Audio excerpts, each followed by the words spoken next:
Allis Chalmers, the combine people, talk about getting ready to make a delivery of a new Gleaner Model L or M combine.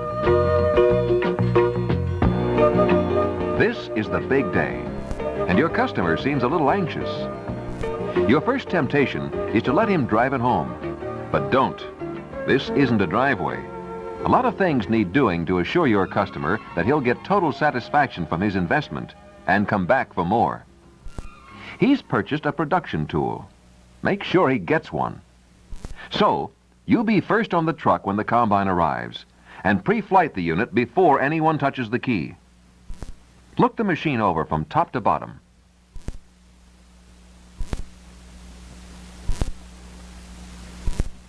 Record any shipping damage as you make this all-around inspection. Let's make sure of other basic steps too, like knowing that the radiator is filled to the proper level, that the transmission oil is up to spec, and naturally that the engine crankcase is filled. Make sure both the right and left-hand final drives are filled, and hydraulic oil is up to proper level. There's more, like checking pulley alignment and belt tension on drives, making sure hoses and wires are clear of drives, and checking wheel lug torque. Okay, now you can start it up and drive it into the shop, and complete the pre-delivery inspection as outlined in the operator's manual. Start here where the action begins, with the engine and cooling systems. You have 7 points to inspect. Coolant level should reach within 3 inches of the radiator neck.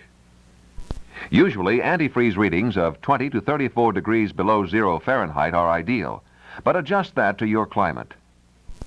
Check drain cocks for full closing. Tighten all hose clamps. The fan belt can't slip. Be sure the rotary screen turns freely and is properly sealed. You've got up ahead of steam. Keep going. The alternator is next. The belt must be tight. The pulley alignment straight as an arrow. Tighten the wire for positive contact. Once you've completed that, you can inspect the engine itself. Crankcase oil level is first. Then look for leaks. Check oil lines and fittings. Hand tighten the filter element, and check the gasket areas for oil seepage. Next, check the air cleaner. First of all, be sure one is installed. Hoses must be free of sharp bends. Tighten all clamps. While you're checking hoses, take a look at the turbocharger connections. Tighten the clamps and inspect the installation for proper fit and attachment. Start up the engine and adjust throttle linkage. If it's a gas engine, you'll want to adjust the choke control too. Set both the high idle and low idle speeds to match specifications. At the governor, check belt alignment and tightness. Adjust to avoid slippage.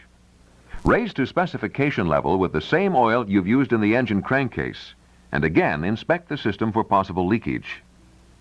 Run a sensitivity test on the governor using a tachometer to assure proper carburetor response and power delivery.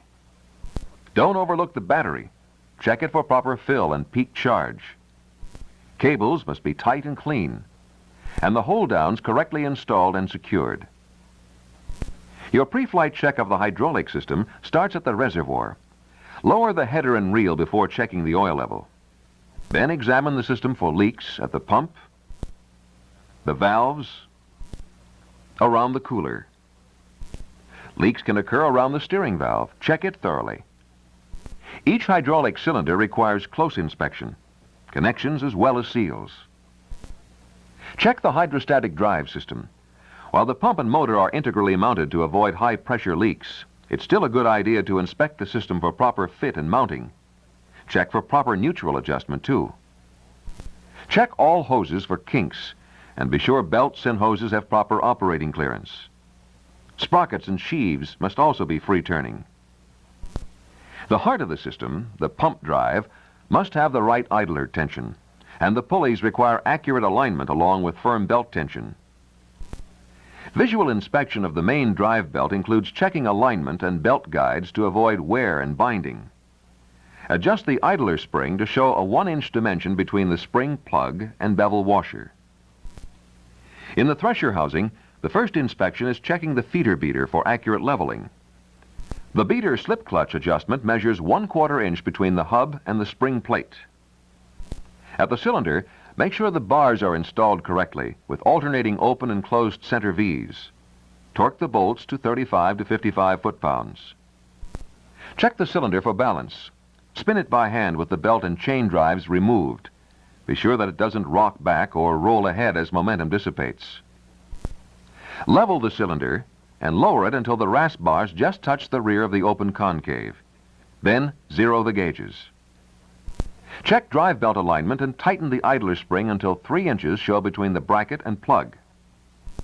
When inspecting the safety concave door, press against it in the closed position, checking for play. If movement is observed, place additional shims under the latch. At the thresher rattle, tighten the chain until drag is felt as you move a slat endways, and be sure the drive chain is properly aligned. Adjust thresher beater drive chain alignment and check the beater assembly for security. Check the separator clutch shaft for proper runout, the brush holders for wiring connections, and the clutch clearance for 0.03 to 0.12 inches at its closest point. Adjust the separator rattle chain for 1 inch to 1 1/2 inches between the slat and the rattle housing. Also inspect the rattle idlers, the separator drive chain and sprocket alignment. And the beater should be tight on the shaft. Open and close the chaffer and adjustable sieves, checking for freedom and uniformity. Adjust the shoe guides and be sure all seals are in place and tight. Because the transverse fan design is new, you'll want to give it close inspection following a definite routine. Is it centered on the shaft? Does it turn freely? Are fan heads secure? Have you adjusted the fan choke with the control in the full open position? Elevator inspection includes chain adjustment, just tight enough to be moved across the lower sprocket by hand. And check sprocket alignment along with boot and cover installations. Checkpoints on the grain bin unloader system follow this sequence. First, the hub itself for alignment and installation. Then the clean-out doors for snug fit and seal.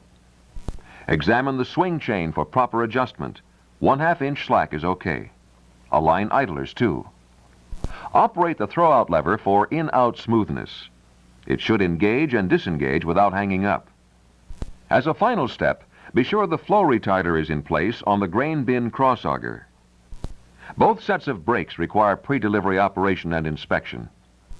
At the wheels, inspect hydraulic lines for leaks and adjust pedal travel for 1/8 inch clearance between the back of the pedal and the platform. Make the adjustment with the brake released. Try the transmission or parking brake for proper holding action and for free travel of at least 1 to 2 inches. Lock and unlock the system as a security check. While you're in the area, measure the clutch pedal movement for proper linkage adjustment. Take a reading on the transmission sight gauge and be sure the filler cap and drain plug are both tight. Make a visual check of the transmission pressure lube system and operate the shifting lever, looking for smoothness and proper in-out linkage adjustment. At the final drives, measure the oil level and inspect the tightness of seals and plugs, checking for leaks. The axle sleeves must be installed correctly and the wheel lugs torqued. Better measure steering toe-in too. Inspect the tachometer for 1/16 inch clearance between the magnetic pickup and both the transmission and cylinder discs. Then calibrate engine RPMs to tach setting using a reliable speed gauge. Check all wiring connections for firm contact and attachment. Visually check these electrical components: switch connections and operation, console modules for attachment and operation, hydraulic solenoid connections, wire and control linkage clearance. The warning system inspection list is particularly critical. The operator depends almost entirely on its accuracy. Switch on the lighting system and run through the switches: headlights, taillights, flashers, and turning signals. On the console in the cab, run through the rocker switch sequence: header lift and lower, traction drive, reel lift and lower, reel speed, auger swing, clutches, power steering. One segment is left in the pre-delivery inspection, a run-in period to assure peak field operation. With the machine running, check all sprockets for set screw tightness and chain alignment. Check bearings for heating and for flange and collar security. Check belt sheaves and idlers for true running and full power delivery. Now, after you follow manual procedure for inspecting the grain header or the corn head your customer has selected, you're ready to turn the combine over to its new owner. You can be confident it will perform and help you gain another long-term customer for your Allis Chalmers line. With those keys, be sure he receives his operating manual, its required reading for new owners, and an authoritative guide for seasoned harvesters.